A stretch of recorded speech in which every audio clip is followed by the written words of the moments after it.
Hello नमस्कार दोस्तों, आप सभी का स्वागत है फिर से बीएससी प्रो क्लासेस में। तो दोस्तों, आप कैसे हो? आशा करता हूँ आप सभी सही होंगे। और दोस्तों, अपन बात कर रहे हैं यहाँ पे मैथ की, डिफरेंशियल इक्वेशन की बात कर रहे हैं यहाँ पे, और क्लास नंबर है 9 और यूनिट नंबर फर्स्ट की अपन बात कर रहे हैं। और दो मेथड अपन ने ख़त्म कर लिए हैं अवकल समीकरण को हल करने के लिए। और आज अपन डिस्कस करेंगे मेथड नंबर 3, जिसका नाम है समघात अवकल समीकरण में समानयन होने वाले अवकल समीकरण। तो अभी जो अपन ने इससे पहले जो मेथड किया था वो किया था समघात अवकल समीकरण का, होमोजीनियस से डिफरेंशियल इक्वेशन का किया था। अब यहाँ पे क्या होगा, जो होमोजीनियस डिफरेंशियल इक्वेशन है उसमें रिड्यूस होगी, मतलब उसमें परिवर्तित होगी हमारी अवकल समीकरण। फिर वही मेथड जो हमारे समघात अवकल समीकरण लगाते थे अपन, वही मेथड लगा के अपन क्वेश्चन को सोल्व करेंगे। अब ये कन्फ्यूजन रहता है कि भाई देखो, हमारा मेथड नंबर सेकंड अलग है, मेथड नंबर थर्ड अलग है। लेकिन मैं आपसे बताऊं, यहाँ पे क्वेश्चन जो आता है या तो फिर समघात अवकल समीकरण में से आ जाता है, या फिर मेथड नंबर थर्ड जो हमारा समघात अवकल समीकरण में परिवर्तन होने वाला जो अवकल समीकरण वाला है, मेथड नंबर 3 से भी एक क्वेश्चन 100% आता है।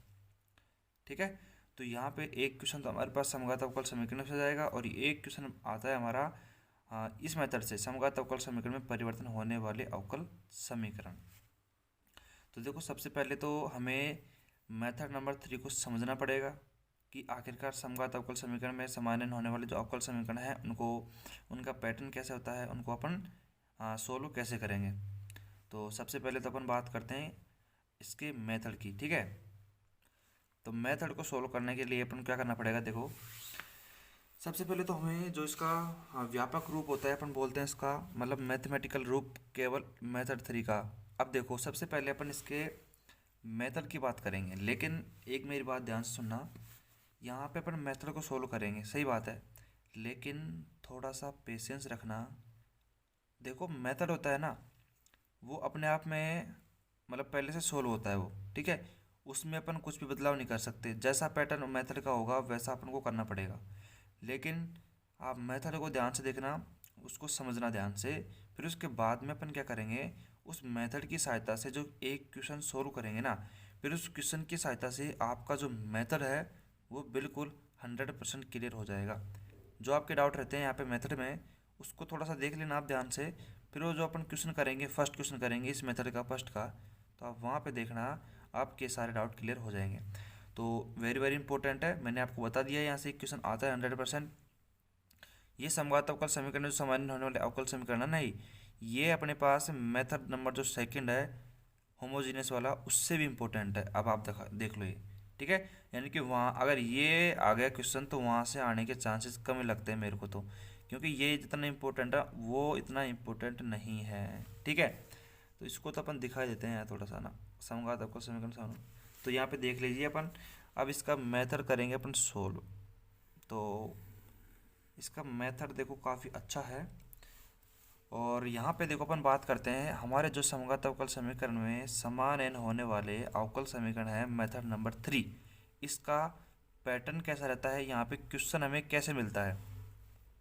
हमें यहाँ पे क्वेश्चन देखो इस प्रकार मिलेगा, डी वाई अपॉन में D x is equal to, या तो क्वेश्चन हमें इस प्रकार दे रखा होगा D Y upon D X, नहीं दे रखा होगा तो हमें D Y upon D X में बनाना पड़ेगा। ठीक है, और इसका जो पैटर्न है ए वन एक्स प्लस में बी वन वाई प्लस में सी वन अपॉन में ए टू एक्स प्लस में बी टू वाई प्लस में सी टू, समीकरण नंबर इसको एक नाम अपन ने दे दिया है।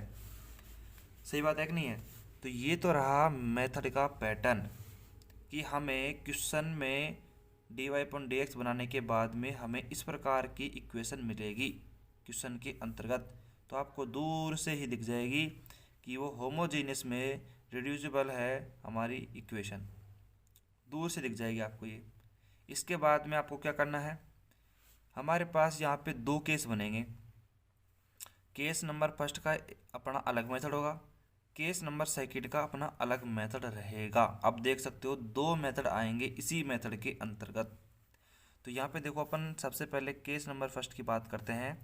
ये देखो हमारा केस नंबर जो फर्स्ट है वो क्या कहता है, केस नंबर फर्स्ट कहता है यदि हमारे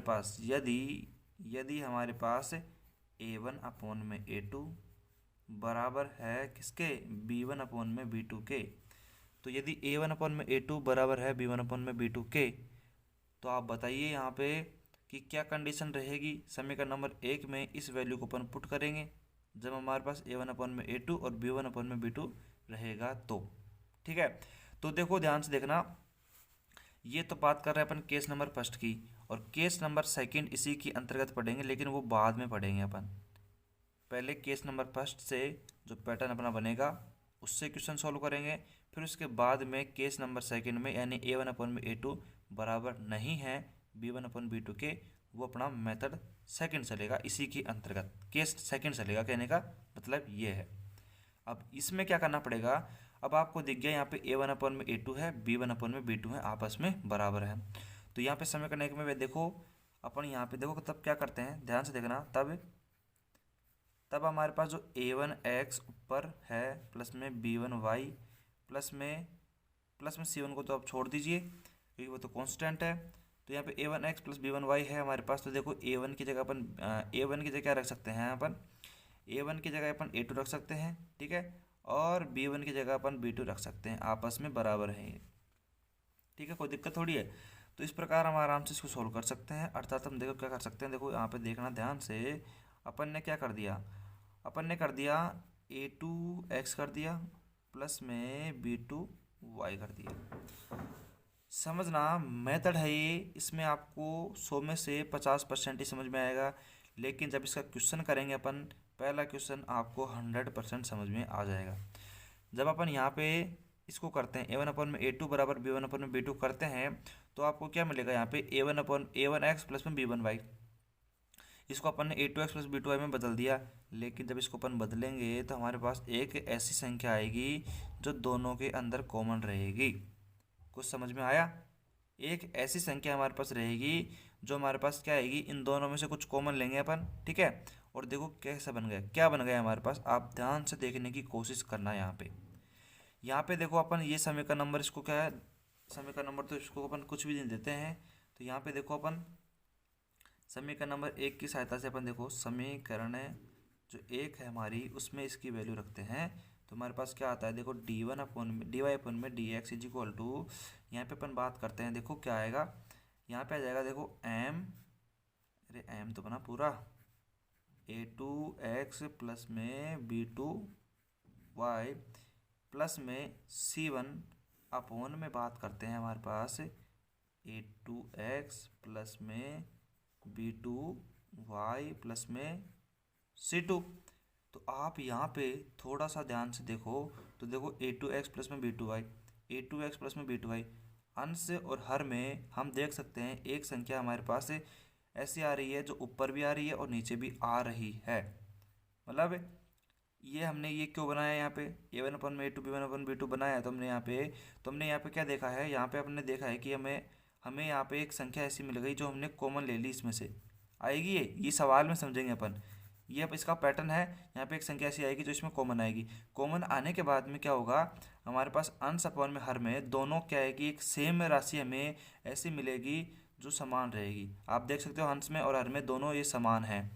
तो अपन को करना क्या है, इस सेम राशि का अपन को करना है, यहाँ पे अपन को लेट करना है, यहाँ पे अपन को मानना है, ठीक है। और मानने के बाद अपन क्या करना है, यहाँ पे देखो A2x प्लस में B2y जो हमारी कॉमन था उसको अपन ने v मान लेते हैं, इसको समीकरण नंबर 3 नाम दे देते हैं, ठीक है। जो हमारे पास से यहाँ पे कॉमन आ रहा है उसको अपन क्या नाम दे देते हैं, v नाम दे देते हैं। और अब कुछ नहीं करना अपन को, जैसे अपन करते थे समघात अवकल समीकरण में, वैसे समीकरण नंबर 3 का अवकलन कर देंगे x के सापेक्ष।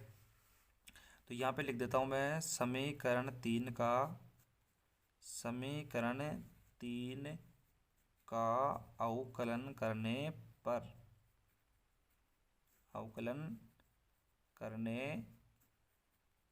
अब समीकरण नंबर 3 का अवकलन करने पर, लेकिन किसके सापेक्ष, dx के सापेक्ष, ठीक है। अब देखो यहाँ पे करेंगे अपन, देखो ध्यान से देखना, डी एक्स नहीं, एक्स के सापेक्ष है। अब देखो यहाँ करेंगे अपन कैसे, ए टू एक्स है हमारा, तो ए टू एक्स का क्या हो जाएगा, केवल सिंपल हो जाएगा ए टू, ठीक है। तो यहाँ पे हो जाएगा ए टू प्लस में बी टू वाई है, तो बी टू वाई कैसे होगा, देखो बी टू और वाई का डी वाई अपॉन में D x is equal to, अपन बात करते हैं यहाँ पे वी का, तो वी का अपन हो जाएगा डी वी अपॉन में डी एक्स। अब यहाँ से अपन क्या करना पड़ेगा, यहाँ से अपन को डी वाई अपन में डी एक्स का मान निकालना पड़ेगा, क्योंकि देखो यहाँ पे समीकरण नंबर एक, इसको अपन समीकरण नंबर दो नाम दे देते हैं। तो समीकरण नंबर दो में डी वाई अपन डी एक्स बना हुआ है, उसी प्रकार यहाँ से भी अपन डी वाई अपन डी एक्स निकालेंगे। और आपको पता है समघात अवकल समीकरण में अपन यही करते थे, डी वाई अपन डी एक्स की वैल्यू यहाँ पे पुट करते थे और फिर अपन वापस वो का वह पैटर्न चलेगा। आप देखना, आप ध्यान से क्या करेंगे अपन यहाँ पे क्या करेंगे अपन, वही अपन डी वाई अपन डी एक्स की वैल्यू निकालेंगे। कैसे निकालेंगे, इसको उधर भेज देते हैं अपन। तो देखो B to D Y upon में D x is equal to D we upon में डी एक्स माइनस का ए टू, ठीक है, माइनस का ए टू और बी टू का अपन इसमें भाग लगा देंगे। तो डी वाई अपॉन में D x is equal to हमारे पास क्या हो जाएगा, वन अपॉन में बी टू और डी वी अपॉन में डी एक्स माइनस का ए टू, ठीक है। ये हमारे पास समीकरण नंबर चार बन गई। समीकरण चार को उठा के अपन क्या करेंगे, समीकरण चार, ठीक है, चार से, तीन से और दो से, समीकरण चार, तीन और दो से क्या करेंगे, जिस प्रकार समघात अवकल समीकरण में अपन वैल्यू रखते थे, यहाँ से इसमें रख देंगे। इसमें देखो डी वाई अपन डी एक्स की जगह तो ये रख देंगे, ठीक है। और जहाँ पे भी आपको A two x plus B two Y दिखेगा वहाँ पे अपन वी रख देंगे। तो रख दो यार, इतना सिंपल भी काम आपसे नहीं होगा क्या यार, ठीक है। तो यहाँ पे वैल्यू रखने के बाद में हमें क्या होता है, देखो ध्यान से देखना, हम बी टू डी वी अपॉन में डी एक्स माइनस का A two is equal to, अपन बात करते हैं देखो यहाँ पे एम इन टू आ जाएगा वी प्लस में सी वन अपॉन में बात करते हैं यहाँ पे देखो ये आ जाएगा वी प्लस में सी टू। अब आप देख सकते हो यहाँ पे बी टू कॉन्स्टेंट है ये भी, ठीक है। तो यहाँ पे देखो इसको यहाँ पे ले जाते हैं वापस, तो देखो डी वी अपॉन में डी एक्स माइनस का A two is equal to, अपन ने यहाँ पे इससे मल्टीप्लाई कर दिया बी टू से, यानी कि एम वी प्लस में सी वन अपॉन में वी प्लस में सी टू। अब क्या करेंगे, अब यहाँ पे देखो आप ध्यान से देख सकते हो डी वी अपॉन में डी एक्स बन चुका है। तो अपन को करना क्या है, कुछ भी नहीं करना है, जो भी एम का यहाँ सॉरी वी का फलन है उसको वी के पास लिया हो। अर्थात कहने का तात्पर्य ये है कि चरों के पृथक्करण विधि से, चरों के पृथक्करण, अब देख सकते हो मैंने आपको सेपरेशन ऑफ वेरिएबल किस लिए पढ़ाया था, इसीलिए पढ़ाया था क्योंकि यहाँ पे प्रत्येक मेथड में अपन कहीं पे भी सेपरेशन ऑफ वेरिएबल का यूज ले सकते हैं। हालांकि एग्ज़ाम में सेपरेशन आपसे बिल्कुल सेपरेशन ऑफ वेरिएबल का मेथड आपसे नहीं पूछेगा, क्वेश्चन नहीं पूछेगा, लेकिन हर एक क्वेश्चन में अपन इसका उपयोग करने वाले हैं। तो इम्पोर्टेंट है सेपरेशन ऑफ वेरिएबल, चरों के पृथक्करण। तो देखो किसी भी चीज़ के पढ़ने के लिए आपको बेसिक पढ़ना बहुत ज़रूरी है। उसी प्रकार हमारी नींव है समघात अवकल समीकरणों को, सॉरी हमारी जो अवकल समीकरण है उनको सोल्व करने का जो नींव है, बिल्कुल बेसिक है, वो है सेपरेशन ऑफ वेरिएबल। इसको पढ़ना ज़रूरी है, यहीं से आपको समझ में आएगा कि समघात अवकल समीकरण कैसी है, इसको सोल्व कैसे करना है। तो यहाँ पे देखो इसका क्या करना है, अब टॉपिक पे आते हैं अपन, नीचे आ जाओ यहाँ पे ध्यान से देखो। यहाँ पे ये हमारे पास इक्वेशन बनी है, इसको अपन चरों के पृथक्करण से हल कर देंगे बाद में। तो आपने क्या देखा, ये हमारा मेथड हो गया पूरा। फिर उसके बाद हम क्या करेंगे, हल करने के बाद चरों के पृथक्करण करने के बाद हम इसका इंटीग्रेशन कर देंगे। इंटीग्रेशन करने के बाद में हम वापस से इंटीग्रेशन करने के बाद हम बस वी का मान रख देंगे। ये हमारा मेथड रहेगा, मतलब सेम रहेगा वापस समघात अवकल समीकरण से वाला। अब इस मेथड में आपको कुछ भी समझना नहीं है, मतलब इस मेथड को आपको बिल्कुल नहीं देखना है, बिल्कुल भी नहीं देखना है, आपको ऑटोमेटिक याद हो जाएगा ये मेथड, ठीक है। और यहाँ पे अपन थोड़ा सा क्या लिख देते हैं, यहाँ पे अपन लिख देते हैं, देखो क्या यहाँ पे लिख देते हैं, सॉल्यूशन लिख देते हैं मेथड फर्स्ट का ना, प्रूफ लिख देते हैं, सॉल्यूशन प्रूफ लिख देते हैं, चलो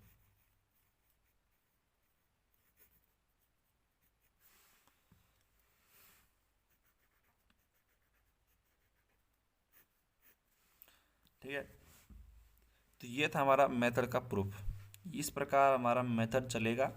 और सबसे मैंने आपसे ये कहा था कि देखो ये मेथड है, इसको आपको बिल्कुल भी नहीं पढ़ना है, बिल्कुल भी।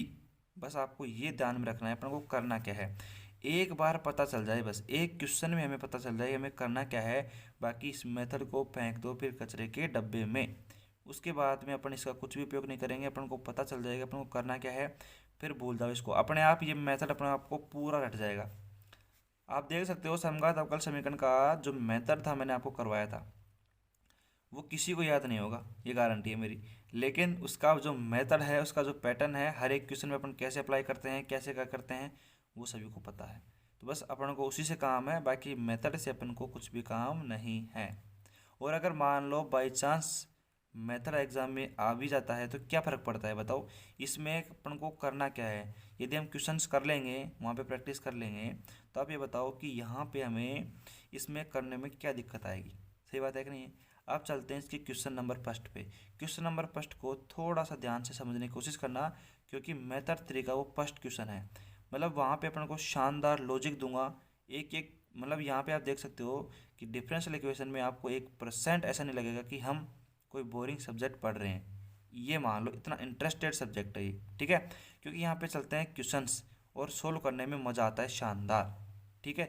जिसने मैथ ले रखी है, जिसको इंटरेस्ट है मैथ पढ़ने में, उसको तो अवकल समीकरण पढ़ने में शानदार मज़ा आने वाला है। अब चलते हैं अपने क्वेश्चन नंबर फर्स्ट को सोल्व करते हैं, और थोड़ा सा यहाँ पे सावधानी बरतना एक एक चीज़ पर। आप देख सकते हो क्वेश्चन नंबर फर्स्ट आपके सामने है। अब देखो यहाँ पे क्वेश्चन नंबर फर्स्ट आपके सामने तो है, लेकिन यहाँ पे 3 सबसे बड़ी बातों का ध्यान रखना पड़ेगा। वो क्या है, उनको समझना बहुत ज़रूरी है। इसलिए मैं बोल रहा हूँ इस क्वेश्चन को जितना हो सके उतना ध्यान से समझना पड़ेगा अपन को। सबसे पहली बात तो ये है कि एग्ज़ाम में अगर आपसे मान लो ये क्वेश्चन पूछ लिया जाए, तो आपके दिमाग में, चलो अभी तो अपने केवल 2 मेथड पढ़े हैं और तीसरे मेथड पे अभी आए हैं, और अभी तो आपको करंट में ये पता है कि ये अपन करने वाले हैं इस मेथड के द्वारा, यानी कि जो अपन मेथड नंबर 3 अभी पढ़ा है जस्ट उसी मेथड का अपन उपयोग करेंगे और इसको सॉल्व करेंगे। लेकिन मान लो आपसे, जब मान लो अपन 7-8 मेथड पढ़ लेंगे, पूरे पूरे मेथड को पढ़ लेंगे, फिर उसके बाद में आप कैसे पता लगाओगे कि यहाँ पे ये कौन से मेथड से सोल्व होगा। मतलब अधिकतर बच्चों के साथ में प्रॉब्लम क्या होती है कि वो मेथड तो पढ़ लेते हैं और सबको मतलब सबका मेथड पता है, अगर उनसे ये बोल दिया जाए कि ये पर्सनल उस मेथड का सवाल है तो वो आराम से सोल्व कर देंगे। लेकिन उनको ये पता नहीं चलता है कि भाई साहब अब ये अवकल समीकरण दे रखी है, अब कैसे पता लगाएं कि ये मतलब अपन कौन से अवकल समीकरण या कौन से मेथड का उपयोग करके इसको सोल्व करना है। सबसे बड़ी बात तो यही है अवकल समीकरण में पहचानने की। इसका सॉल्यूशन करना कोई बड़ी बात नहीं है, सॉल्यूशन तो बिल्कुल सिंपल है, लेकिन पहचानना सबसे बड़ी बात है कि इसको सोल्व आखिरकार किस मेथड से किया जाएगा। अब आते हैं मुद्दे की बात पर। यहाँ पे देखो अपन ने पहला पढ़ा था चरों का पृथक्करण, सेपरेशन ऑफ वेरिएबल पढ़ा था। वहाँ पे अपन ने क्या देखा था कि मैंने कहा था आपसे कि जहाँ पे भी अपन x plus Y X minus Y आ जाएगा, तो अपन वहाँ पे सीधा सेपरेशन ऑफ वेरिएबल को ख़त्म कर देंगे। यानी कि यहाँ पे अपने सेपरेशन ऑफ वेरिएबल को नहीं लगा सकते हैं। क्यों? क्योंकि इनको दोनों को आपस में जब भी हमारे पास कोई पॉजिटिव में या नेगेटिव में प्लस जोड़ या घटाव में अपने पास जो संख्या रहती है, अपन उनको आपस में अलग नहीं कर सकते हैं। तो इसलिए मैंने यहाँ पे इस मेथड में यहाँ पे पहली जो हमारी विधि थी उसको तुरंत कैंसिल कर दी है, उसको निरस्त कर दी है, वो नहीं लगेगी, यानी कि नहीं लगेगी। अब सेकंड मेथड पे आते हैं समघात अवकल समीकरण पे। तो समघात अवकल समीकरण तो हमें तभी पता चलेगी जब हम इसका डी वाई अपन में डी एक्स निकालेंगे, तभी हमें थोड़ा सा दिखेगा भाई ये समघात है या नहीं है। तो आइए चलते हैं इसका डी वाई अपन डी एक्स बनाते हैं, तभी पता चलेगा मेथड नंबर सेकंड का तो लगेगा या नहीं लगेगा। आइए चलते हैं। तो यहाँ पे इसका सॉल्यूशन करते हैं, इसका आंसर करते हैं अपन। तो यहाँ पे इसका सॉल्यूशन करेंगे अपन, तो थोड़ा सा यहाँ पे आप ध्यान रखना। सबसे पहले तो अपन को डी वाई अपन में डी एक्स बनाना है, तो वो किस प्रकार बनाएंगे। देखो यहाँ पे अपन क्या करेंगे, इस एक्स से इसको मल्टीप्लाई कर दो, यानी कि एक्स डॉट डी एक्स कर दो। उसके बाद में थोड़ा सा यहाँ पे ध्यान देखना, यानी कि देखो अपन करेंगे कैसे, थोड़ा सा ध्यान देखना। यहाँ पे चलो अपन इसको एक्स से मल्टीप्लाई कर रहे हैं, ऐसे मत करो इसको, ऐसे मत करो इसको, यहाँ पे कैंसिल करो। यहाँ पे आप क्या करो, इस पूरे का ही मल्टीप्लाई कर दो एक्स के साथ, यानी कि देखो एक्स प्लस वही बात पड़ती है, एक्स प्लस का वाई है, इसको मल्टीप्लाई कर देते हैं अपन डी एक्स से, माइनस का इस एक्स प्लस वाई का पूरे का मल्टीप्लाई कर दो इसके साथ, एक्स प्लस वाई का मल्टीप्लाई कर दो डी वाई के साथ, और इज इक्वल टू में हमारे पास क्या है, डी एक्स प्लस में डी वाई है। इसमें कोई दिक्कत नहीं है। अब चलते हैं, देखो जो फंक्शन हमारे पास एक्स का है उसको एक्स के पास ले आओ, जो वाई का है उसको वाई के पास ले जाओ, ठीक है। तो एक्स प्लस में वाई डी एक्स, इस माइनस को इधर ले आते हैं डी एक्स, और उसको ले जाएंगे उधर, यानी कि डी वाई प्लस में एक्स प्लस का वाई और डी वाई।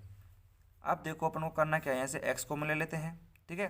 तो यहाँ से अपन को एक्स कॉमन आ जाएगा तो हमारे पास बचेगा क्या, एक्स प्लस का वाई बचेगा, और माइनस का बचेगा यहाँ पे 1 बचेगा, ठीक है। और डी एक्स यहाँ पे बचेगा ही, इज इक्वल टू अपन बात करते हैं, यहाँ पे बचेगा हमारे पास क्या बचेगा, 1 प्लस का एक्स प्लस का वाई और डी वाई। अपन को क्या चाहिए, अपन को चाहिए डी वाई अपॉन में डी एक्स। तो अपन को करना क्या पड़ेगा, इसको अपन को नीचे लाना पड़ेगा, ठीक है, और इसको अपन को इसके नीचे भेजना पड़ेगा। तो यानी कि हमारे पास क्या आएगी, हमारे पास डी वाई अपॉन में D x is equal to x plus Y minus का 1 अपॉन में एक्स प्लस वाई प्लस का 1। समीकरण नंबर मैंने एक नाम दे दिया है। ऐसे मान के चलो कि हम मेथड नंबर सेकंड को सोल्व कर रहे हैं, समघात अवकल समीकरण को सोल्व कर रहे हैं। तो हमने क्या करा, डी वाई अपॉन में डी एक्स से बना दिया। अब आते हैं सबसे पहले समघात अवकल समीकरण में अपन क्या चेक करते हैं, समघात अवकल समीकरण में चेक करते हैं कि हमारे पास हंस और हर में जो घातों का योग है, जो हमारे पास चर हैं यहाँ पे फ्री वेरिएबल हैं, उनकी जो घातों का चर है मतलब घातों का योग है वो समान आ रहा है या नहीं आ रहा है, ठीक है। तो चेक करते हैं, आइए यहाँ पे देखो अपन देख सकते हैं कि x की पावर 1 है, y की पावर 1 है, लेकिन यहाँ पे आप देख सकते हो 1 की पावर 0 है, यानी कि यहाँ पे अंश में तीनों चरों का जो घातों का जो सम है, उनका घातों का योग का जो सम है वो इक्वल नहीं आ रहा है। यहाँ पे ध्यान से समझो, ध्यान दो भाई, यहाँ पे ध्यान देने की क्या बात है कि ध्यान देने की ये बात है कि अपन यहाँ पे समझ रहे हैं कि यहाँ पे मेथड नंबर सेकंड अपन ने क्यों अप्लाई नहीं किया है समघात अवकल समीकरण को, और वो वहाँ पे क्यों फेल हो गया है। तो अपन यहाँ पे ध्यान से समझ रहे हैं इस चीज़ को। तो अपन ने देखा यहाँ पे क्या देखा कि x प्लस में y है और माइनस का 1 है, तो आप देख सकते हो 1 x की पावर 1 हो गई, y की पावर 1 हो गई, लेकिन यहाँ पे तो कोई वेरिएबल है ही नहीं, तो वहाँ पे अपन इसकी घात को नहीं देख सकते। अर्थात अंश में भी और हर में भी आप देख सकते हो हमारे पास तीनों की घातों का जो योग है, अर्थात अपन कह सकते हैं तीनों की जो घात है वो आपस में इक्वल नहीं आ रही है। तो यहाँ पे अब जाके अपन कैंसिल करते हैं कौन से मेथड को, समघात अवकल समीकरण मेथड नंबर सेकंड को। इस प्रकार आप पढ़ोगे किसी भी मेथड को लेकर तो आपको ये पता चलेगा कि अपन कौन से मेथड का उपयोग करने वाले हैं, कौन से मेथड का उपयोग नहीं करेंगे, किस प्रकार करेंगे, ये आपको समझ में आएगा। आगे बात समझ में आ गई। अब चलते हैं, अभी जो अपन ने मेथड पढ़ा था मेथड नंबर थर्ड, उसको अपन यहाँ पे अप्लाई करते हैं, ठीक है। अप्लाई करते हैं और देखते हैं कि कैसे इसका सॉल्यूशन अपन को करना है। तो यहाँ पे देखो डी वाई पर में डी एक्स आ गया, और आपको पता है कि हमने वहाँ पे आपको क्या करा था, देखो a1x b1y प्लस में c1 अपन में a2x प्लस में b2y प्लस में c2, इस प्रकार का उसका पैटर्न था। तो आप यहाँ पे देख सकते हो ये हमारे पास जो समीकरण है वो उसी प्रकार की समीकरण आ गई। तो यहाँ पे अपन देखो अगर वैल्यू निकालना चाहें तो आप देख सकते हो यहाँ पे a1 की वैल्यू अर्थात x का जो गुणांक है वो 1 है, y का गुणांक हमारे पास b1 हमारे पास 1 है, और c1 की वैल्यू हमारे पास माइनस का 1 है। उसी प्रकार अपन बात करते हैं a2 बराबर कितना है हमारे पास 1, और b2 हमारे पास कितना है 1, और c2 हमारे पास है प्लस का 1। तो आप यहाँ पे देख सकते हो कि हमारे पास जो केस नंबर फर्स्ट था हमारा, देखो a1 अपॉन में a2 is equal to b1 upon में b2 फॉलो हो रहा है, अर्थात 1 है। तो फिर अपन देखो केस नंबर फर्स्ट को अप्लाई कर सकते हैं, आगे जो उसका पैटर्न था उसको अपन आगे सोल्व कर सकते हैं। आगे बात समझ में। अब क्या करना है, अब अपन को क्या करना है, देखो मैंने आपसे क्या कहा था कि जब हमारे पास a1 अपन में a2 b1 अपन में b2 आएगा तो हम क्या करेंगे, हमारे पास देखो अब ध्यान से देखना डी वाई अपॉन में D x is equal to, अब देखो यहाँ पे तो इस सवाल में तो क्या कंडीशन बन रही है, हमारे पास अंश और हर में बिना कोई संख्या कॉमन लिए, मैंने आपको एक एम से इंट्रोड्यूस करवाया था, आपको पता हो तो इसी में मेथड पिछले नंबर में, तो वहाँ पे हमने देखा था कि यहाँ पे जब अपन A1/A2 B1/B2 इस कंडीशन को फॉलो करवा देते हैं तो हमारे पास क्या होता है कि अंश में यहाँ पे अपन कोई संख्या कॉमन लेते हैं, कॉमन लेने के बाद में हमारे पास अंश और हर में एक ऐसी संख्या आती है जो दोनों में समान होती है, तो यहाँ पे बिना कॉमन लिए ही हमारा काम हमारा आसान हो गया है। और अपन यहाँ पे आराम से देख सकते हैं कि हमारे पास जो x प्लस में y है उसको अपन को v मानना पड़ेगा, क्योंकि देखो आप देख सकते हो अंश में और हर में ये दोनों सेम है, दोनों सेम है, तो हमारा मेथड क्या कहता है कि जो हमारे पास अंश और हर में दोनों सेम आता है उसको अपन कॉमन ले लेते हैं। ठीक है, तो x plus y is equal to, इसको अपन ने v मान लिया, इसको दे देते समीकरण नंबर 2। ठीक है, और इसको दे देते हैं समीकरण नंबर 3। ठीक है, तो समीकरण नंबर अपन dy अपन dx को देते हैं, समीकरण नंबर 2 अपन ने दे दिया किसको, dy अपन dx, इसको वैसे इसको देने की कोई आवश्यकता है नहीं, वैसे वो यही है। ठीक है, तो कोई दिक्कत नहीं, चलो दे दें, ठीक है कोई दिक्कत नहीं, तो समीकरण नंबर 30 को दे दिया। अब बात करते हैं यहाँ पे, देखो समीकरण नंबर यहाँ पे देखना, इसका क्या करेंगे अपन, x के सापेक्ष अपन इसका अवकलन करेंगे, तो यहाँ पे देखो x का तो हो गया 1 प्लस का y का डी वाई अपॉन में D x is equal to v का हो जाएगा डी वी अपॉन में डी एक्स। अब हमें वैल्यू किसकी चाहिए, हमें वैल्यू चाहिए डी वाई अपॉन में डी एक्स की, तो D Y upon D x की वैल्यू कैसे आएगी, अपन इसको भेज देंगे उधर, यानी कि देखो डी वाई अपॉन में D x is equal to D we upon में डी एक्स माइनस का 1 आएगा। ठीक है, तो हमारे पास D Y upon D X आ गई, अर्थात देखो समीकरण नंबर इसको 4 ना अपन दे सकते हैं, तो समीकरण 4 से 3 से अपन समीकरण 2 में यहाँ पे वैल्यू रखते हैं, तो कैसे क्या अपना सॉल्यूशन आता है, थोड़ा सा ध्यान से देखने की कोशिश करना। यहाँ पे इसको अपन ऊपर कर देते हैं जिससे सॉल्यूशन इसी पेज में हो जाए, अपनी ये कोशिश रहेगी। तो हमारे पास देखो समीकरण नंबर 4 है, 3 है और 2 से क्या करेंगे अपन, हमारे पास जो d Y upon D x है उसकी वैल्यू निकाली है, वो कितनी आई है आपको पता है, उसकी वैल्यू आई है डी वी अपॉन में डी एक्स माइनस का 1 इज इक्वल टू में हमारे पास जो एक्स प्लस वाई है और एक्स प्लस वाई है उसको अपन ने माना है v, तो यहाँ पे अपन लिख देंगे v माइनस का 1 अपॉन में v प्लस का 1। अब अपन क्या करना है, इस 1 को अपन उधर भेजेंगे तो हमारे पास क्या हो गया, देखो डी वी अपॉन में D x is equal to हमारे पास v प्लस 1 अपन ले लिया एल्शियम। ठीक है, और देखो उधर जाएगा, ये अपने पास क्या बन जाएगा, यानी कि देखो v माइनस का 1 ये प्लस का 1 बन जाएगा, तो प्लस का v आ जाएगा, और अपने पास क्या आ जाएगा माइनस का, नहीं माइनस का क्यों आएगा, प्लस का 1 ही आएगा, तो देखो 1 से 1 हमारे पास कैंसिल हो गया, और हमारे पास क्या बन गया 2v अपॉन में v प्लस का 1 बन गया हमारे पास।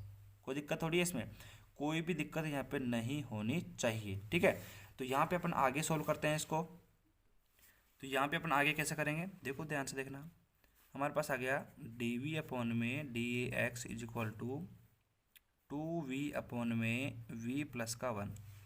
अब क्या करना है, अपन इस कंडीशन में पहुँच चुके हैं, तो अपन को करना अब ये है कि हम सेपरेशन ऑफ वेरिएबल करेंगे, चरों का पृथक्करण विधि को अप्लाई करेंगे। तो चरों के पृथक्करण विधि से,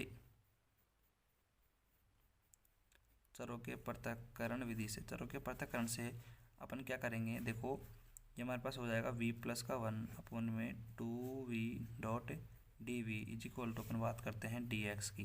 ठीक है, यहाँ पे इसको सोल्व करते हैं अपन, देखो अब क्या करते हैं, इसका इंटीग्रेशन अपन को करना पड़ेगा समाकलन करने पर, यानी कि वही समघात अवकल समीकरण का जो मेथड था उसको अप्लाई करेंगे, तो समाकलन करने पर यहाँ पे कर देते हैं इंटीग्रेशन कर दिया। तो अब क्या करना है, देखो 1/2 को तो बाहर ले लेते हैं, तो 1/2 को तो अपन ने ले लिया बाहर, आगे बात समझ में।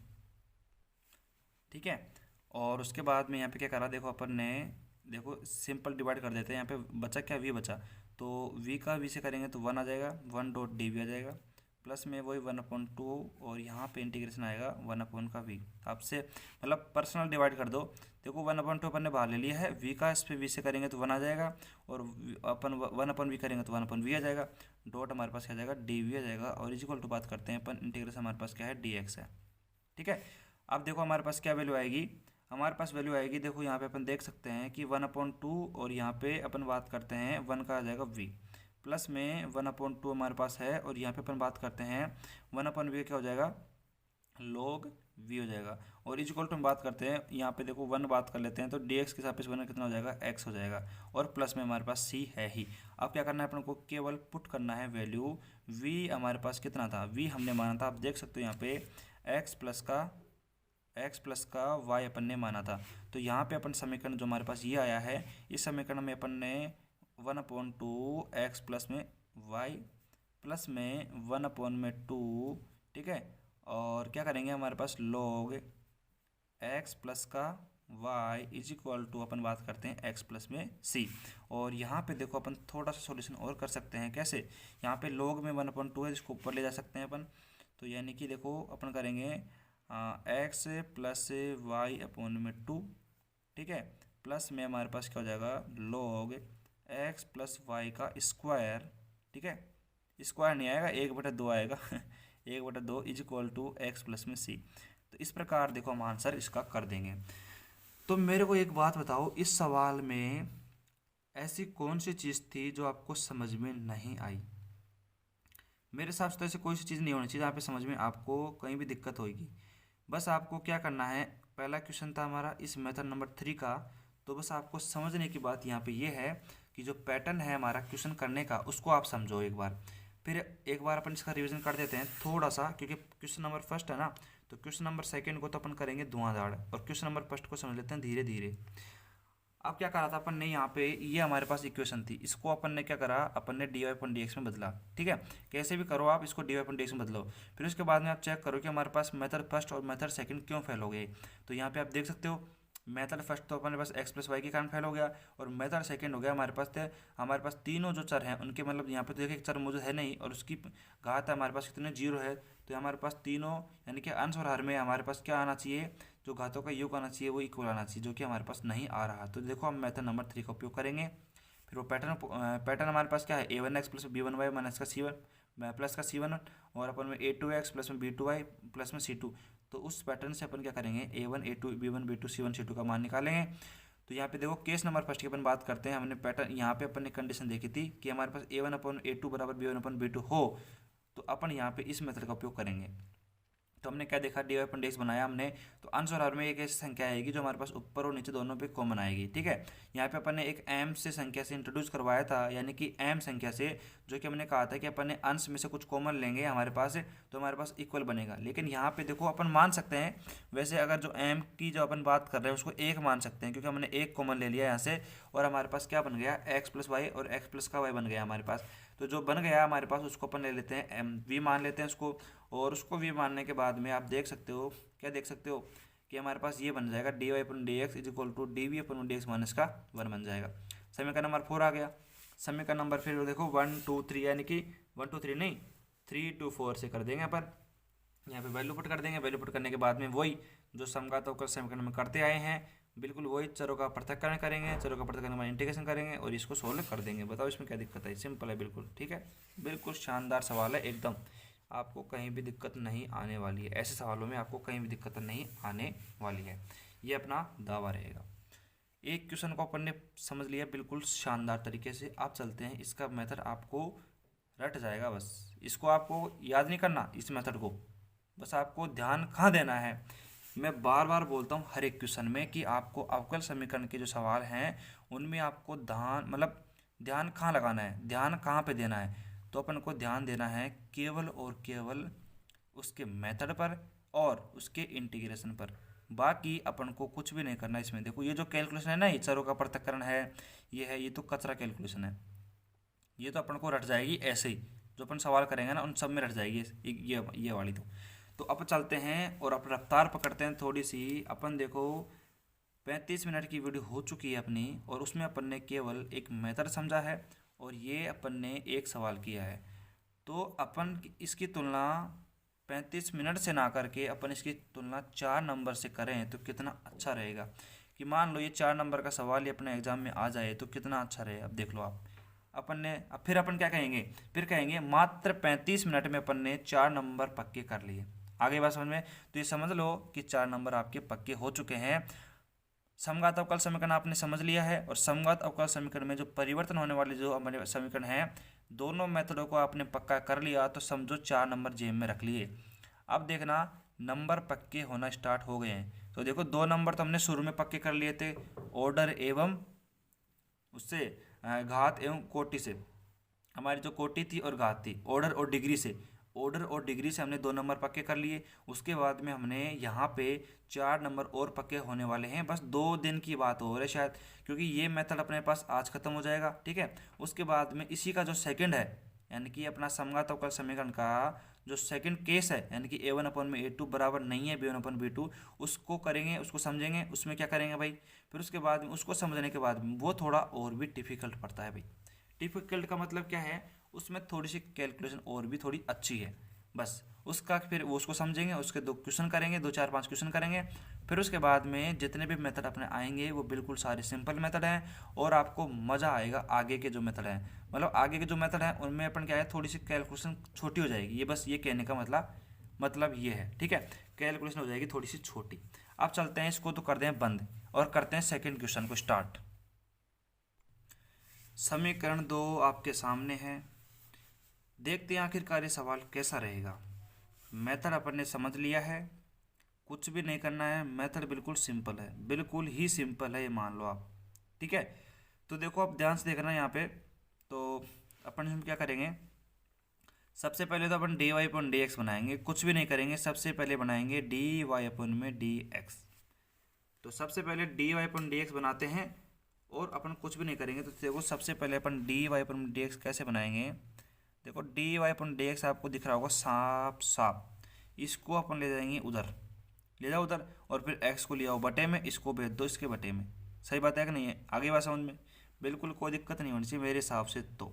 ठीक है, तो यहाँ पे अपन क्या करेंगे, देखो इसको भेज देंगे उधर, तो हमारे 3y प्लस में 2x प्लस में 4 अपॉन में क्या आता है हमारे, आपको पता ही ये आ जाएगा 4x प्लस में 6y प्लस में 5। इस क्वेश्चन पे थोड़ा सा मैं यहाँ पे आपसे ये कहूँ कि आप स्टार लगा लो, 1 2 स्टार, क्योंकि क्वेश्चन काफ़ी अच्छा है, क्वेश्चन काफ़ी अच्छा है, छोटे छोटे कॉन्सेप्ट आपको समझने पड़ेंगे। और मैं आपसे कहूँ कि इस कंडीशन पर यहाँ पे ध्यान दो।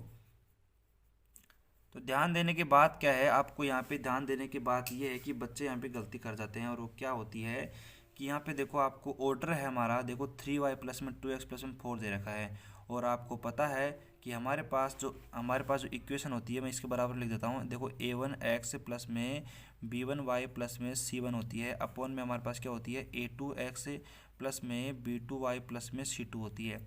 आप यहाँ पे ध्यान से देख सकते हो कि हमारा जो ऑर्डर है वो कैसा है, पहले x आएगा, फिर y आएगा, फिर c आएगा। तो बच्चे यहाँ पे गलती क्या करते हैं, जो कांस्टेंट हमारे उनकी जो तुलना है वो 3 से कर देते हैं, और वहाँ पे वो बराबर नहीं आते हैं, और आप देख सकते हो फिर बराबर नहीं आएंगे तो हमारा ये मेथड नहीं लगेगा।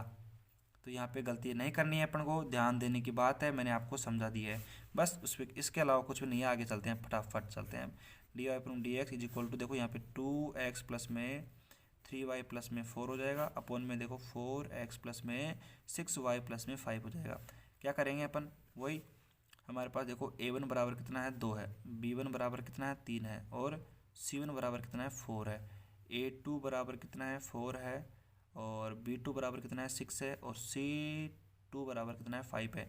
फिर अपन को चेक क्या करना है, अपन को यहाँ पे चेक करना है कि हमारे पास है, हाँ फिर वही बात मैंने आपको बता दी है कि यहाँ पे देखो चरों का पृथक्करण और समघात अवकल समीकरण नहीं लगेगी, आपको दिख रहा है साफ साफ, यहाँ पे कांस्टेंट आ गई, इसकी घात 0 होती है तो समघात नहीं लगेगा। फिर इसको छोड़ दे, इस मेथड को समझा दिया मैंने को, एक मतलब इस पहले क्वेश्चन में समझा दिया आपको, दूसरे में भी यहाँ पे समझा दिया है, हर एक क्वेश्चन में समझा दूंगा, चलो कोई दिक्कत नहीं है। अब चलते हैं यहाँ पे मेथड पे, अपन क्या करना पड़ेगा, देखो a1 अपॉन में a2 बराबर b1 अपॉन में b2 चेक करेंगे है या नहीं है। तो आप चेक करो कि हमारे पास क्या आ रही है, देखो 2/4 बराबर में 3/6। ठीक है, तो यानी कि देखो 2 एकम 2, यानी कि इसको अपन काटेंगे तो अपन को पता है 1/2 आने वाला है, यानी कि हमारे पास a1 अपॉन में a2 और b1 अपॉन b2 सेम है दोनों, यानी कि अपन केस नंबर फर्स्ट अपन इसमें लगा सकते हैं। इसका भी ध्यान रखना पड़ेगा। ठीक है, फ्लो में आप ये नहीं है कि आप अपना आप ही बराबर कर दो a1 upon a2 b1 upon b2 को, और फिर चलते जाओ आगे, क्या पता है एग्जामिनर का मूड क्या किस पे ऊपर डिपेंड है, वो आपको ऐसे दे दे कि यहाँ पे बराबर नहीं हो, मान लो सवाल ही मान लो छोटा सा कर दे वो, ठीक है। तो फिर वो केस नंबर सेकंड की बात करेंगे फिर अपन, ठीक है। तो इस प्रकार हमारा सवाल हो चुका है। अब देखो अपन आगे क्या करते हैं। अब देखो डी वाई अपन में डी एक्स हमारे पास क्या है, 2x प्लस में 3y प्लस में 4 है। और मैंने आपसे कहा था कि अब देखो मैंने आपसे कहा था ऊपर की तरफ कॉमन आएगा, लेकिन आप ध्यान से देखो तो अपन किसी तरफ से कॉमन ले सकते हैं। कॉमन लेने का मतलब क्या है कि हमारे पास D Y upon D X में एक ऐसी संख्या बनेगी जो हमारे पास ऊपर और हंस और हर में दोनों जगह कॉमन आएगी। तो आपको दिख रहा है यदि हम अपॉन के अंदर हंस हर के अंदर दो कॉमन ले लेते हैं यहाँ पे, तो हमारे पास क्या बन जाएगा 2x प्लस में 3y बन जाएगा। और आपको दिख रहा होगा कि हमारे पास क्या दिख रहा हो, आपको यहाँ पे दिख रहा होगा कि यहाँ पे ऊपर में और नीचे दोनों देखो ये वाली जो संख्या है वो सेम अपन को नज़र आ रही है। आ गई मेरे हिसाब से तो आ गई होगी, ठीक है। इसको अपन समीकरण नंबर 1 नाम दे देते हैं मान लो यहाँ पे। और अब क्या करेंगे, अब क्या करते हैं अपन मानते हैं कि 2x प्लस में 3y जो हमारी संख्या कॉमन आ रही है अंश और हर में, उसको अपन v मान लेते हैं। और v मानने के बाद में इसको समीकरण नंबर 2 नाम दे देते हैं। फिर उसके बाद में इसका क्या कर देते हैं, अवकलन कर देते हैं x के सापेक्ष। तो जल्दी से इसका अपन अवकलन कर देते हैं। तो 2 प्लस में 3 डी वाई अपॉन में D x is equal to V का हो जाएगा डी वी अपॉन में डी एक्स, ठीक है। यहाँ पे अपन को D Y upon D x की वैल्यू चाहिए, तो देखो 3 में D x is equal to अपन क्या हो जाएगा डी वी अपॉन में डी एक्स माइनस का 2 आ जाएगा, ठीक है। और फिर अपन क्या करेंगे, देखो ध्यान से देखना, यहाँ पे अपन क्या करेंगे, इधर देखना थोड़ा सा ध्यान से कि डी वाई अपॉन में D x is equal to 1 upon का 3 और डी वी अपॉन में डी एक्स माइनस का 2, ये सही है क्या, ये पूछ रहा हूँ आपसे मैं। तो आपने कहा भाई बिल्कुल सही है, बिल्कुल आपकी बात एकदम शानदार तरीके से सही है, ठीक है। डी वाई अपन में डी एक्स हमारे पास आ चुका है, इसको अपन समीकरण नंबर 3 नाम दे देते हैं। तो समीकरण नंबर 1 में 2 और 3 से वैल्यू रखेंगे। देखो अपन ऊपर चलते हैं। अब यहाँ पे आपको पता है क्या क्या वैल्यू है, v की वैल्यू ये है, ठीक है। और हमारे पास से d Y upon D x की वैल्यू ये है, ठीक है। तो अपन इसको उठा के सीधा समीकरण 1 में रख रहे हैं। तो इसको अपन थोड़ा सा नीचे कर लेते हैं, कैलकुलेशन यहाँ पे हो जाएगी इसी पेज के अंतर्गत, तो इसलिए अपन इसको आराम से ऊपर कर देते हैं। तो हमारे पास जो d Y upon D x था वो था हमारे पास 1 अपॉन का 3 और हमारे पास था डी वी अपॉन में डी एक्स माइनस का 2 था। इस इक्वल टू में अपन बात करते हैं हमारे पास। तो देखो 2x प्लस में 3y, 2x प्लस में 3y है हमारे पास, देखो ये रहा 2x प्लस में 3y। इसकी जगह रखेंगे अपन v, और v प्लस में कितना है पर 4 है। और अपॉन में देखो अपॉन में क्या आ जाएगा 2v प्लस में 5 है। 2 क्यों आया हमारे पास, आपको दिख रहा होगा 2 हमारे पास इसलिए आया है क्योंकि अपन ने यहाँ से, आप ध्यान से देख सकते हो यहाँ पे 2 देखो यहाँ पे बाहर कॉमन लिया है। तो यहाँ पे रखेंगे v, यहाँ पे रखेंगे v, तो यहाँ पे हो जाएगा 2v, ठीक है। तो यहाँ पे आ जाएगा v प्लस में 4 अब और 2v प्लस में 5 आ जाएगा, ठीक है। अब तो क्या करना है अपन को, यहाँ पे सिंपल सॉल्यूशन करना है। तो हमारे पास देखो क्या करेंगे, ये हमारे पास 1/3 है ना, तो 1/3 को अपन उधर भेज देंगे, यानी कि देखो इससे मल्टीप्लाई कर देंगे। तो देखो 1/3 से इसको अपन उधर भेज दिया, मल्टीप्लाई में भेज दिया, तो हमारे पास क्या वैल्यू आएगी, देखो 3v प्लस में 12 अपॉन में 2v प्लस में 5 आ गई, कोई दिक्कत नहीं है। अब क्या करना है, 2 को उधर भेज देना है अपन को।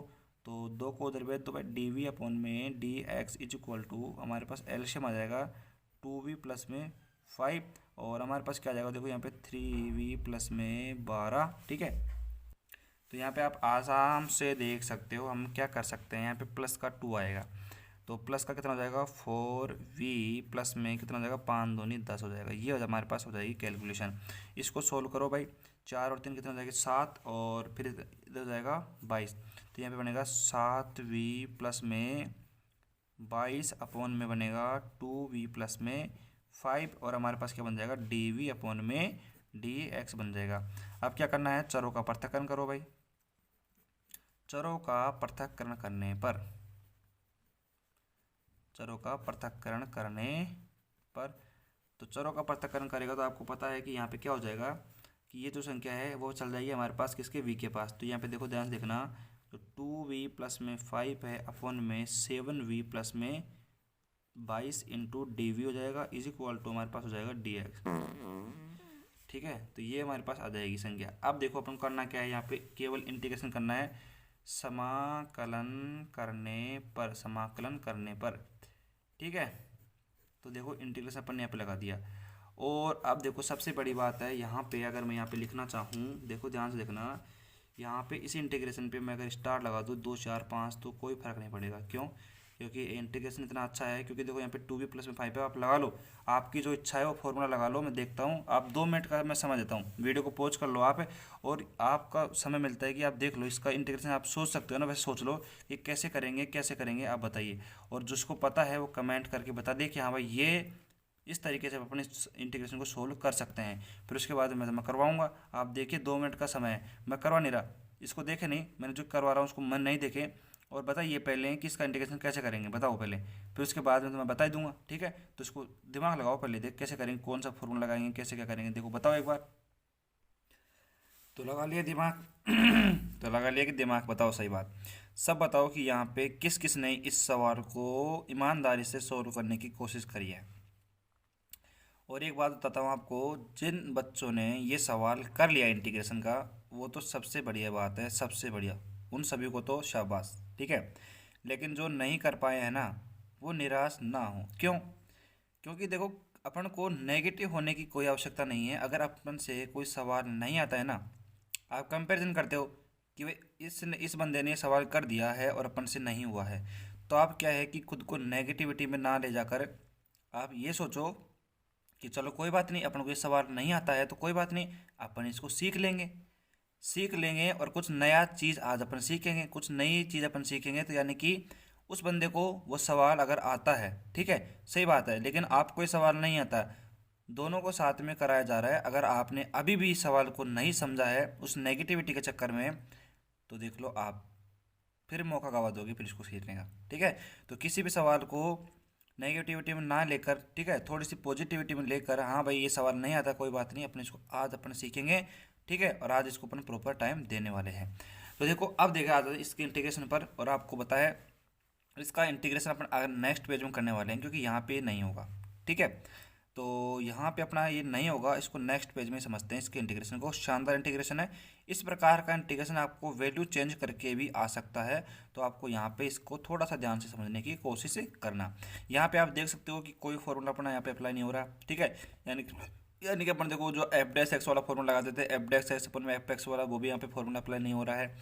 तो अपन करेगा ऐसी कंडीशन में आपके पास एक ही रामबाण है, वो क्या है वो बताता हूँ आपको।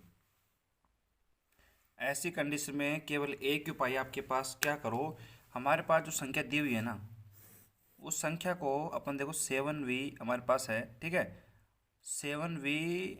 सो यहाँ पे देखो अपन यहाँ पे 2v लिखेंगे, 2v+5 में जो संख्या डिवाइड हो रही है उसका डिवाइड कर दो। अब देखो मैंने आपको चरों के पृथक्करण में आपको एक मेथड बताया था, आपको पता हो तो, समघात में बताया था कि अपन इसको अगर कोई संख्या मल्टीप्लाई में होती है तो अपन उसको टुकड़ों में तोड़ देते हैं, आपको बताया था मैंने वहाँ पे, ठीक है। लेकिन यहाँ पे वो मेथड भी फेल हो रहा है। क्यों? क्योंकि यहाँ पे उसके टुकड़े नहीं हो रहे हैं, जो हमारे पास बटे में है ना, उसके टुकड़े नहीं हो रहे हैं अलग अलग। तो इसके लिए अपना एक ही रामबाण है कि हमारे पास है जो ये 7v+22 दिया हुआ है, और यहाँ पे कोई भी संख्या हो इस प्रकार की हो, तो आपको करना ही है, इसको टुकड़ों में तोड़ने के लिए आपको इसका डिवाइड कर देना है, इसका भाग लगा देना है। अब आते हैं सबसे, देखो भाग लगाना सबको आता होगा मेरे हिसाब से, और जो नहीं आता है वो सीख लो भाई, उसमें क्या प्रॉब्लम है यार। जो चीज़ नहीं आती है ना, उसको ऐसे मत सोचो क्यों नहीं आते में, उसको सीखो, बस उसको सीख लो। उससे मतलब नहीं है कि वो आती है कि नहीं आती, चलो कोई बात नहीं, नहीं आती है तो सीखो। अब देखो डिवाइड करना सिखाते हैं अपन यहाँ पे, 7v+12 का अपन डिवाइड करेंगे यहाँ पे। तो आप देख सकते हो कि हमारे पास यहाँ पे 2v कब बनेगा, यहाँ पे अपने पास 2v जब बनेगा जब अपने पास अपन 2/7 से अगर इसको मल्टीप्लाई कर दे, आगे बात समझ में, यानी कि अपन 2/7 से अगर इसको मल्टीप्लाई कर दे 7 को, तो अपने पास क्या आएगा, 2v आएगा। तो हमारे पास बच जाएगा यहाँ पे 2v, और हमारे पास देखो इस 7 इससे अपन इसको मल्टीप्लाई करेंगे भाई, दोनों से मल्टीप्लाई होता है तो साथ के साथ, तो हमारे पास क्या बचेगा, देखो ये बचेगा 44 बटे हमारे पास कितना हो जाएगा, 7 हो जाएगा। तो यहाँ पे देखो ये पॉजिटिव में थे दोनों, अब क्या करेंगे, नेगेटिव का चिन्ह बदल देंगे अपन, तो ये तो हो जाएगा हमारे पास कैंसिल। हमारे पास बचेगा क्या, आप देख सकते हो दोनों का एल्शियम लेना 5 और 44/7 का आप एल्शियम लोगे तो हमारे पास 9/7 बचेगा माइनस का। आप देख लेना खुद कैलकुलेशन करके, कोई दिक्कत नहीं है। तो हमारे पास अब क्या होगा, देखो हमने इसको टुकड़ों में तोड़ दिया है। टुकड़ों में कैसे तोड़ा है आप खुद देख सकते हो, हमारे पास जो वैल्यू है यहाँ पे वैल्यू आ गई हमारे पास, देखो 2v+5, अपॉन में 7b प्लस में जो 22 है उसकी वैल्यू को तो अपने तोड़ दिया। कैसे? 2/7 प्लस में हमारे पास क्या आ गया, देखो माइनस का 9/7 में अपन फिर भाग लगाएंगे किसका, 7v प्लस में 22 का। लेकिन ध्यान से देखो यहाँ पे ऊपर हमने जो v था ना उसको हटा दिया। आप कभी भी देख लेना इंटीग्रेशन में दिक्कत कहाँ आती है, जब हमारे पास ऊपर कोई हमारे पास चर राशि आती है, वेरिएबल आता है, तो उसको हटाने के लिए अपन काम करते हैं यहाँ पे। कभी भी देख लेना, आप ध्यान से देखना, सभी सवालों में आप नोटिस करना इस चीज़ को। ठीक है, तो हमारे पास क्या करा हमने, ऊपर जो वेरिएबल था v था उसको हटा दिया, 2/7 में तोड़ दिया और माइनस का 9/7 7b प्लस में 22 में तोड़ दिया। आप देख सकते हो यहाँ पे फॉर्मूला लग जाएगा। अब कौन सा लगेगा वो बताता हूँ मैं आपको। अब देखते हैं यहाँ पे इसका सिंपल सॉल्यूशन करते हैं। यहाँ पे देखो हमने क्या करा, इस इंटीग्रेशन को तोड़ दिया, तो 2/7 में लिख दिया इंटीग्रेशन 2/7 डॉट dv आ जाएगा। ठीक है, और फिर उसके बाद में हमारे पास क्या आ जाएगा, थोड़ा सा समझने की यहाँ पे कोशिश करना, 2/7 dv आ जाएगा और माइनस का अपन बात करते हैं यहाँ पे इंटीग्रेशन, और 9/7 को अपन बाहर ले लेते हैं। ठीक है, 9/7 को अपन बाहर ले लिया और उसके बाद में हमारे पास क्या आ जाएगा, देखो यहाँ पे अपन ध्यान से देखें, थोड़ा सा ध्यान से देखें अगर, तो हमारे पास क्या आ जाएगा, अंदर की तरफ 1/7v प्लस में 22, ठीक है, डॉट dv हो जाएगा। ठीक है, और इज इक्वल टू में हमारे पास इंटीग्रेशन, हमारे पास है x तो नहीं है यहाँ पर, केवल dx ही है भाई। ठीक है, अब करो इसका इंटीग्रेशन। अब हमारे पास क्या आ जाएगा, देखो ध्यान से देखने की कोशिश करना, हमारे पास देखो 2/7 है, 2/7 क्या आ जाएगा, v आ जाएगा, माइनस का हमारे पास 9/7 तो ऐसे कैसे है ही। उसके बाद में देखो ये 1/log की, अब देखो 1/x की बात ही काम नहीं कर रहा है कि देखो 7b प्लस में 22 है तो 1/x की बात ही काम कर रहा है ये। तो 1/x का फॉर्मूला क्या होता है, log x, तो log हमारे पास आएगा 7v प्लस में 22। अब ध्यान से देखो हमारे पास एक वेरिएबल 7v का है, तो देखो हमने हमारे पास देखो 1/7v प्लस में तो 22 का तो कर दिया हमने, लेकिन हमारे पास 7v का रह गया, अर्थात इस 7v का रह गया, तो v के रेस्ट में 7v का कितना हो जाएगा हमारे पास, अपॉन में आ जाएगा। v का जो हमारे पास गुणांक होता है, आपको पता है x का गुणांक को चाहे v का गुणांक को वो अपॉन में जाता है, तो आप यहाँ पे देख सकते हो हमने v का गुणांक को अपॉन में भेज दिया है। ठीक है, और इक्वल टू में देखो हमारे पास x प्लस में c आ चुका है। अब देखो हमारे पास बिल्कुल सिंपल हो चुका है वे, अब देखो इंटीग्रेशन हो गया, हमारा सवाल भी हो गया। ये कितना हो जाएगा, 4/9 हो जाएगा, और हमारे पास log यहाँ पर कितना हो जाएगा, 7v प्लस में 22 is equal to x plus में सी। अपन क्या करना है, अब पुट करनी है value, v is equal to हमारे पास था 2x प्लस में 3y। ठीक है, ये आप देख सकते हो पीछे हमारे पास v is equal to 2x plus में 3y था, तो यहाँ पे वैल्यू पुट कर देंगे अपन, तो 2/7 हमारे पास है, और ये हमारे पास कितना हो जाएगा 2x प्लस में 3y माइनस का 9/में कितना आ जाएगा 4/9। ठीक है, और log हमारे पास है, और 7 की जगह अपन रख देंगे यहाँ पे 2x प्लस में 3y प्लस में 22 इज इक्वल टू हमारे पास x प्लस में c है। ये हमारे पास आंसर आ गया। आप देख सकते हो इस प्रकार के सवालों को आप इस प्रकार ट्रीट कर सकते हो, यानी कि अपन को थोड़ा सा देखो, अब क्या है कि आपका जो इंटीग्रेशन है वो भी मजबूत हो जाएगा साथ के साथ। कैसे? क्योंकि देखो जब से मतलब हर एक सवाल में अपन इंटीग्रेशन करते आ रहे हैं, और हर एक सवाल में इंटीग्रेशन करेंगे तो आपको पता है इंटीग्रेशन हमारा मजबूत हो जाएगा। तो मजबूत होने के साथ साथ में आप देख सकते हो जो सवाल अच्छे रहते हैं ना, उनको अपनी डायरी में, जो मैंने बताया था आपको कि अवकल समीकरण के लिए आप एक छोटी सी डायरी बना सकते हो। उस डायरी के अंतर्गत आप जो भी इंपॉर्टेंट सवाल हैं उनके इंटीग्रेशन को आप यहाँ पे नोट कर सकते हो, और फिर जब भी आप रिवीजन करो तो उन इंटीग्रेशन कर लो और केवल मेथड कर लो, बाकी सारे सवालों को सोल्व करने की कोई आवश्यकता नहीं है। और मैंने आपको बताया था, ट्रिक बताई थी पिछले वीडियो लेक्चर में कि 10 मिनट में अपन दोनों मेथडों को कैसे सोल्व करें, तो वैसे कर सकते हैं। 10 मिनट के अंतर्गत अपन क्या करेंगे, सिंपल अपन को इंटीग्रेशन लिखना है, इंटीग्रेशन लिखने के बाद में आपको सिंपल मेथड पढ़ना है, बस दोनों चीज़ों को पढ़ लो, बाकी अपने पास सारे सवाल आराम से हल हो जाएंगे। ठीक है, तो इस प्रकार के इंटीग्रेशन को आप इस प्रकार सोल्व कर सकते हो। मेरे हिसाब से आपको डिवाइड करने में कोई भी दिक्कत नहीं आई होगी इस प्रकार के डिवाइड में। ठीक है, तो हमारे पास ऐसे हमारे पास आंसर आ गया। ठीक है, वैसे कोई हार्ड नहीं था, लेकिन आपको ये इंटीग्रेशन जरूर आना चाहिए इस प्रकार का। ठीक है, अब देखो हमारे पास जो मेथड नंबर हमारे पास 3 था, उसका केस नंबर फर्स्ट है, उसमें हमने क्या करा, हमने मेथड समझ लिया। मेथड समझने के बाद में 2 क्वेश्चन हमने आज सोल्व कर लिए हैं। ठीक है, और देखो बात करते हैं हमारे पास जो मेथड नंबर फर्स्ट है, इसके क्वेश्चन कम ही है, वैसे तो सिंपल क्वेश्चन है सारे। ठीक है, तो अपन क्या करेंगे, आप देखो कल अपन करेंगे इसका जो मेथड सेकंड है हमारा। मेथड नंबर फर्स्ट के देखो 2 क्वेश्चन कर लोगे ना, वही बहुत है। इस क्वेश्चन के आधार पर अगर कोई क्वेश्चन आएगा तो आप बिल्कुल आंख बंद करके कर दोगे, इतना मैं विश्वास आप पे कर सकता हूँ। दोनों सवालों कर लो, बस कोई दिक्कत नहीं है। उसके बाद में जो हमारा मेथड नंबर सेकंड है, केस नंबर सेकंड है, उसमें अपन क्या करेंगे, हमारे पास बात करते हैं A1 में जो A2 है वो बराबर नहीं होंगे अगर B1/B2 के, तो उस कंडीशन में अपन क्या करेंगे, कैसे इसको सोल्व करेंगे, कैसे ट्रीट करेंगे, वो अपन कल देखेंगे, कल के वीडियो लेक्चर में। तब तक के लिए धन्यवाद। वीडियो लेक्चर देखने के लिए। और अगर वीडियो अच्छी लगी हो ना, दम आया वीडियो में, अगर सवाल आपको समझ में आया है तो दिल से लाइक करो भाई, ठीक है। अगर सवाल समझ में आया है तो ही लाइक करें, ये मैं पहले बोल रहा हूँ। सवाल समझ में नहीं आया तो डिसलाइक कर सकते हो आप, कोई दिक्कत नहीं है। आप देखो, मैं बोल रहा हूँ स्वतंत्र भारत के आप स्वतंत्र नागरिक हो, आपकी इच्छा है वो करो, ठीक है। लेकिन अगर सवाल अच्छा लगा हो ना तो लाइक ज़रूर करना भाई, सही बात है कि नहीं है, ठीक है। तो मिलते हैं अगले वीडियो लेक्चर में।